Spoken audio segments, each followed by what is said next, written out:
Every year, different NFL players will come onto the scene who've been around for maybe a couple years, and the reasons vary. Either just it took them to develop, or maybe they were with a good coach. For example, Sam Darnold spent some time with Kyle Shanahan, and that probably is one of the reasons for his success in Minnesota and being with a good coach like Kevin O'Connell. Geno Smith goes to Seattle, sits a couple years behind Russell Wilson, and although he was already older, spends some time with Pete Carroll, and like I said, behind Russell Wilson, and ends up a pretty decent quarterback through these past 2 years. Then there's a guy like Nick Bonito, who in his 3 years in the NFL, he went from okay to good to elite.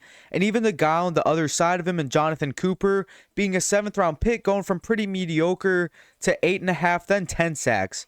Players will come into their shell later all the time, and today I'll be talking about a couple guys that I think are next up. The first guy is Tank Bigsby, and he was drafted in the 3rd round in 2023. He finished his rookie season really not contributing all too much. I think he had less than 200 yards rushing, and Travis Etienne on the roster, it was hard for him to see the field. His second season, though, he made a big jump from 132 to 766 yards. He also had 7 touchdowns, and it seemed like him and Etienne were pretty much splitting carries. Etienne was used a little more in the passing game, but Tank finished with 4.6 yards a carry, which put him 9th in the league. Considering Bigsby is 4 years younger than Etienne while only being drafted a year later, I think the Jaguars will look to make him their full-time back. Being 22 and already 2 seasons in the NFL, that's going to be big upside for them to have an experienced back that young. What they do with Etienne, though, I'm not entirely sure. I think they may look to move him after the draft if a running back needy team misses out on one. Maybe they can get mid-round pick, maybe a first, but they may even move him during day 3 of the draft when the bulk of running back prospects have gone off the board. Now, they might not see a need to move him, and maybe they just use him for themselves to be, a running back 2 to help take some of the load off Bigsby, but I think Bigsby is going to be the workload back next year for the Jaguars. Peyton Wilson was the only defensive player on today's list, and he had the 3rd most snaps played by a linebacker for the Steelers, at least middle linebacker. But when he was on the field, he was making it count. The Steelers, of course, had Patrick Queen, who was very solid for them. Then their inside backer 2 was a Landon Roberts. With Roberts' contract expiring and the fact that he's 30, Peyton Wilson should be able to go ahead and fill in for him. Roberts had 523 snaps compared to Peyton Wilson's 519. And I'd expect Wilson's snaps to jump a lot, and he may even see into the 800s. I think it was smart of the Steelers this season, though, to not put him on the field too much, considering the injury concerns from coming out of college. But now that he's had a year to adjust in the NFL, I do believe he can end up being one of the better interior backers. And the Steelers are going to have a pretty solid pairing of him and Queen. It was pretty impressive of Wilson to have the stats he did, including his 78 total tackles as the linebacker 3 for the Steelers. And now that's not just the snap count, that's also listed on the official depth chart. And for Wilson, I would assume there are some situations he may have been on the field to have more tackles than Roberts did. Anyway, though, I think there will be a hole for him to take and become the team's linebacker 2. Maybe he jumps Queen as the 1. Not too sure about that, though. But I think that he will break out next year, and it will only be his 2nd season.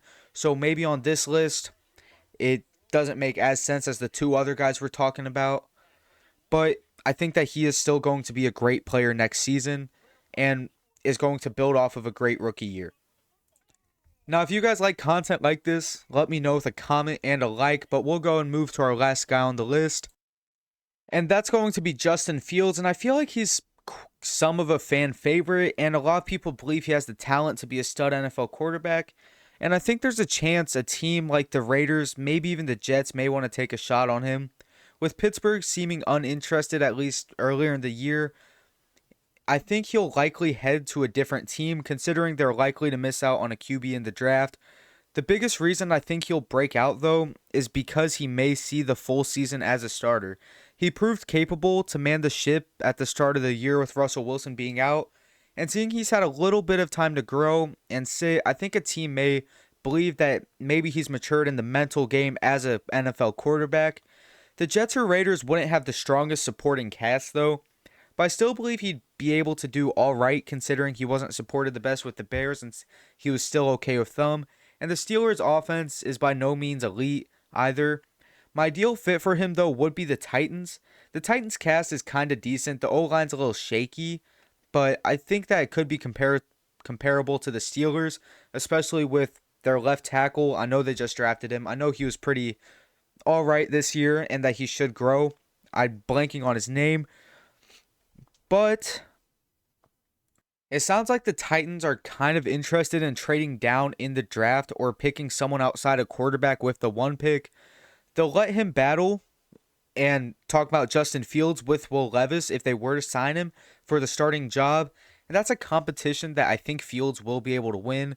In a way, this kind of reminds me of the Teddy Bridgewater Drew Lock competition in Denver a couple years back.